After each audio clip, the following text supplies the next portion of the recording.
Hey class, today we are going to be talking about Bill Clinton and George W. Bush. So yesterday in our live stream class, we touched more on Reagan and then George H.W. Bush and just developed Reagan's administration, his domestic goals, and his foreign policy. Today, we're going to just briefly look at Clinton and Bush. And again, I know this is outside of what's going to be tested on the AP exam, but it's very essential that we have facts from outside the time frames that are going to be tested for contextualization.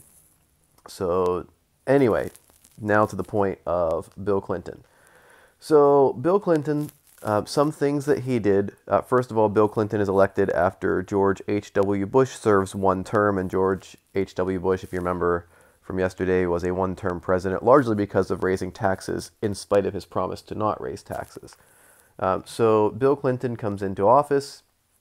He's young, he's energetic, charismatic, and he's popular. He's more like center-left. I mean, he would have been considered left as far as on the political spectrum in the 90s, in the early 90s. But he was considered more, like today we'd consider him like center-left. So some things that Bill Clinton accomplished. One would be NAFTA. So NAFTA is a free trade agreement among the North American nations. So think Canada, Mexico, U.S. All right. And it was a free trade negotiation. And if we're just making comparisons, Donald Trump also made a new NAFTA, so we could make connections there. Bill Clinton's NAFTA, Donald Trump's new NAFTA. So NAFTA was met with varying degrees of support. Some people thought it was a great idea to have a free trade agreement. Some people thought that it was going to decrease America's ability to compete in the global market. So, but NAFTA was established and it allowed for free trade among North American nations. Another thing that Bill Clinton is known for, really Hillary Clinton is known for, but it happened under the Clinton administration, would be Hillary Care. So Bill Clinton, under the leadership of Hillary Clinton, this was Hillary Clinton's pet project.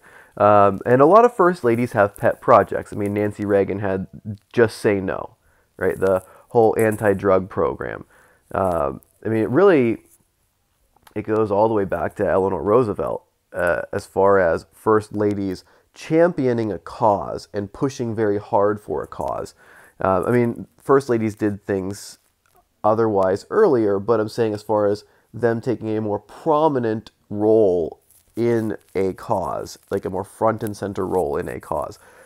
So Hillary Clinton really wanted to help reform healthcare in America, but there just was not the support for it during this time. So in the 90s, America was not ready for government healthcare changes. And quite frankly, if you look at the polls, even in the 2000s, America wasn't ready. 57% of Americans were not in support of the Affordable Care Act when it was passed. But anyway, Hillary Clinton made an attempt to push for federal health care changes, and it never really got off the ground. So that was something else that happened under the Clinton administration. So NAFTA, Hillary Care, which failed. One thing that Bill Clinton gets accolades for would be that he had a budget surplus. He was one of the presidents. It had been quite a while since we'd had a budget surplus. Now, to be fair, the national debt still went up. It still increased despite the budget surplus. So the budget surplus means we did not spend as much as was budgeted. So we had extra money we didn't spend. So we spent less than we had intended. That's great.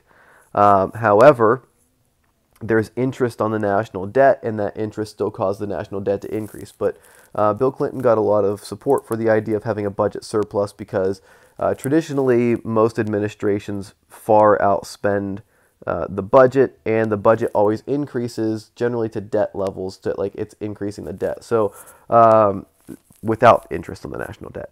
So anyway, those third thing. So NAFTA, Hillary Care, budget surplus. And then one of the main things Bill Clinton is known for is his impeachment.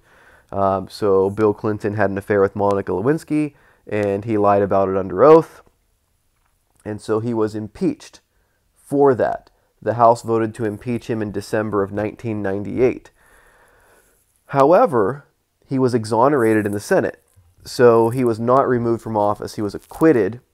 So he was the second president in our history to be impeached. So Andrew Johnson, Bill Clinton.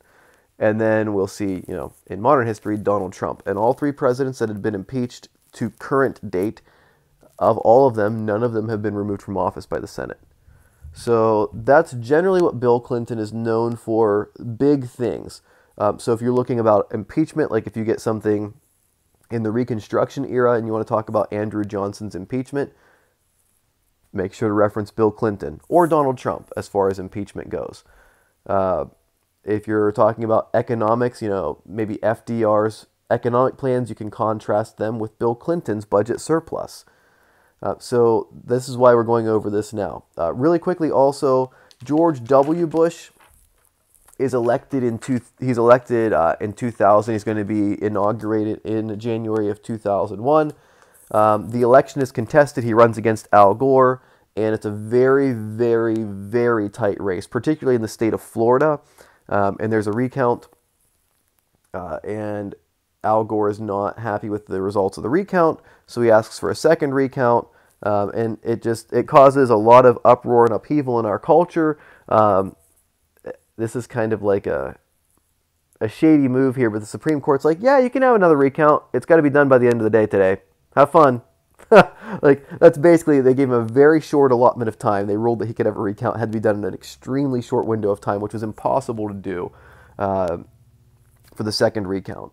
But anyway, what George W. Bush is known for, aside from the contested 2000 election in which Al Gore won the popular vote, but George W. Bush won the electoral vote, much like Hillary Clinton won the popular vote and Donald Trump won the electoral vote. That's just the way our country's set up. It's set up in such a way that it doesn't matter if a president necessarily wins the popular vote. You can lose the popular vote but win the electoral vote if you win the right states. Anyway, George W. Bush, tax cuts. So he's big on tax cuts, more kind of supply-side economic style.